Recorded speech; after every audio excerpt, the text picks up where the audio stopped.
जय जोहार। आप देख रहे हैं सुघड़ छत्तीसगढ़, हमारी माटी, हमारी संस्कृति और हर बड़ी खबर। आइए शुरू करते हैं आज की सुघड़ बातें। मुख्यमंत्री श्री विष्णुदेव साय रविवार को बाबा गुरु घासीदास जी की जन्मभूमि एवं तपोभूमि गिरौदपुरी धाम में आयोजित संत समागम एवं गुरु दर्शन मेला में शामिल हुए। उन्होंने पूज्य गुरुगद्दी का दर्शन एवं पूजा अर्चना कर प्रदेशवासियों की खुशहाली और समृद्धि के लिए कामना की। मुख्यमंत्री श्री विष्णुदेव साय ने कहा कि बाबा गुरु घासीदास के मनखे एक समान का संदेश मानव को मानव से जोड़ने वाला और सद्भाव व समरसता बढ़ाने वाला है। बाबा गुरु घासीदास जी के बताए मार्ग पर हमारी सरकार काम कर रही है। उन्होंने कहा कि हमारी सरकार के द्वारा गिरौदपुरी का सतत विकास किया जा रहा है। विशाल जैतखाम निर्माण से लेकर अनेक सुविधाओं का विस्तार यहाँ किया गया है। छत्तीसगढ़ विधानसभा का बजट सत्र आज 23 फरवरी से शुरू होगा, जो 20 मार्च तक चलेगा। इस दौरान सदन की कुल 15 बैठकें आयोजित की जाएंगी। सत्र की शुरुआत राज्यपाल रमेन डेका के अभिभाषण से होगी। अभिभाषण के बाद कृतज्ञता ज्ञापन प्रस्ताव प्रस्तुत किया जाएगा, जिसके बाद वित्त मंत्री ओपी चौधरी वर्ष 2025-26 का आर्थिक सर्वेक्षण सदन में पेश करेंगे। बजट सत्र को लेकर विधायकों द्वारा कुल 2813 प्रश्न लगाए गए हैं, जिनमें 1437 तारांकित और 1378 अतारांकित प्रश्न शामिल हैं। इसके अलावा ध्यानाकर्षण की 61 सूचनाएं प्राप्त हुई हैं। नियम 139 के तहत अविलंबनीय लोक महत्व के विषय पर चर्चा के लिए एक सूचना प्राप्त हुई है। साथ ही 13 अशासकीय संकल्प, 9 शून्यकाल सूचनाएं और 112 याचिकाओं की सूचना भी सदन सचिवालय को प्राप्त हुई है। छत्तीसगढ़ में लगातार जारी नक्सलियों के आत्मसमर्पण और पुनर्वास के दौरे के बीच अब नक्सल संगठन के बीबीएम डिवीजन की ओर से गृह मंत्री विजय शर्मा को एक पत्र लिखा गया है। इसमें 3 मार्च तक 15 नक्सली हथियार के साथ सरेंडर करने की बात कही गई है। सभी को बलांगीर, बरगढ़ और महासमुंद इलाकों में सक्रिय बताया जाता है। ये पत्र पश्चिम सब ब्यूरो सचिव विकास ने जारी किया गया है। बीबीएम डिवीजन के नक्सलियों के पत्र में कहा गया है कि वो हथियार सहित आत्मसमर्पण कर मुख्य धारा में लौटना चाहते हैं। गृह मंत्री से रेडियो के माध्यम से सुरक्षा की गारंटी देने की अपील की है। आश्वासन मिलने के बाद 2 से 3 मार्च तक बाहर आने की बात कही है। राजधानी रायपुर में डीपीएस स्कूल के पास रविवार की रात भीषण सड़क हादसा हो गया। धान से भरा बेकाबू ट्रक अचानक कार पर पलट गया। दर्दनाक हादसे में कार सवार एक युवक की मौत हो गई, जबकि 4 गंभीर रूप से घायल हुए हैं।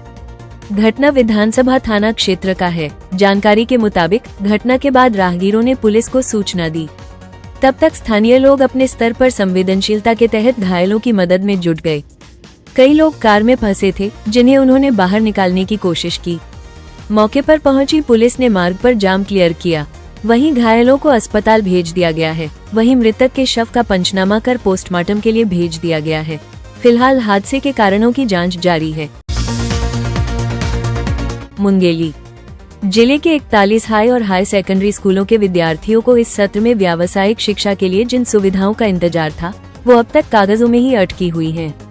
समग्र शिक्षा के तहत सत्र 2025-26 के लिए प्रति विद्यालय 2 लाख रुपए यानी कुल 82 लाख रुपए की वित्तीय स्वीकृति नवंबर 2025 में जारी कर दी गई थी, लेकिन अब तक ये राशि स्कूलों तक नहीं पहुंच पाई है। 10वीं और 12वीं की परीक्षाएं शुरू हो चुकी हैं। ऐसे में सवाल उठ रहा है कि जब पूरा शैक्षणिक सत्र समाप्ति की ओर है, तब छात्रों को मिलने वाली शैक्षणिक और प्रयोगात्मक सुविधाओं का औचित्य क्या रह जाएगा। खासकर व्यावसायिक शिक्षा के विद्यार्थियों को पूरे सत्र में इसका लाभ नहीं मिल पाया। छत्तीसगढ़ के बिलासपुर में चोरी की बड़ी वारदात सामने आई है। सिविल लाइन थाना क्षेत्र के मंगला स्थित अभिषेक विहार फेज 2 कॉलोनी में चोरों ने 2 सूने मकानों में धावा बोला है। सेवा के रिटायर्ड जवान के सूने मकान को अज्ञात चोरों ने निशाना बनाते हुए करीब 4.50 लाख रुपए की संपत्ति पार कर दी। वहीं एक बैंक कर्मी के यहां भी चोरी की वारदात को अंजाम दिया गया है। घटना के बाद कॉलोनी में दहशत का माहौल है। पुलिस आरोपियों की तलाश में जुटी है। मिली जानकारी के अनुसार प्रार्थी शैलेश शुक्ल सेवानिवृत्त आर्मी ऑफिसर हैं। वो 19 फरवरी को परिवार सहित बलौदा बाजार में रिश्तेदारी की शादी में शामिल होने गए थे। 21 फरवरी को जब वे वापस लौटे तो घर के मुख्य दरवाजे का ताला टूटा हुआ मिला। रायपुर दक्षिण पश्चिम बंगाल की खाड़ी में बने सुस्पष्ट निम्न दबाव क्षेत्र और उससे जुड़े चक्रवाती परिसंचरण के प्रभाव से प्रदेश के मौसम में हल्का बदलाव देखने को मिल सकता है। मौसम विभाग के अनुसार 23 फरवरी को प्रदेश के 1-2 स्थानों पर अति हल्की वर्षा होने की संभावना है, जबकि वर्षा का मुख्य असर बस्तर संभाग के जिलों में रहने के आसार हैं। मौसम विज्ञानियों के मुताबिक निम्न दबाव क्षेत्र समुद्र तल से करीब 5.8 किलोमीटर ऊंचाई तक सक्रिय है और इसके पश्चिम उत्तर पश्चिम दिशा में आगे बढ़ने के बाद पुनः उत्तर पूर्व दिशा की ओर मुड़ने की संभावना है।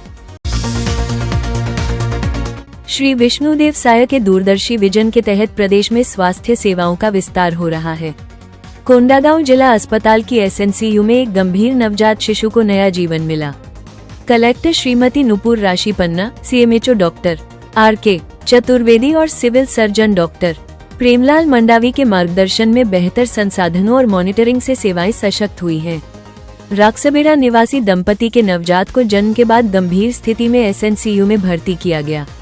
बर्थ एस्फिक्सिया, संक्रमण और दौरे जैसी जटिलताओं के बीच विशेषज्ञ टीम ने वेंटिलेशन, एंटीबायोटिक व अन्य उपचार देकर 27 दिनों में शिशु को स्वस्थ कर डिस्चार्ज किया।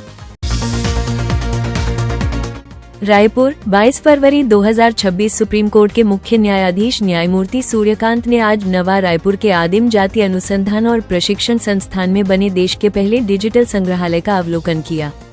उन्होंने इस संग्रहालय की प्रशंसा करते हुए कहा कि देश के हर नागरिक को जनजातीय इतिहास और संस्कृति से वाकिफ होना चाहिए।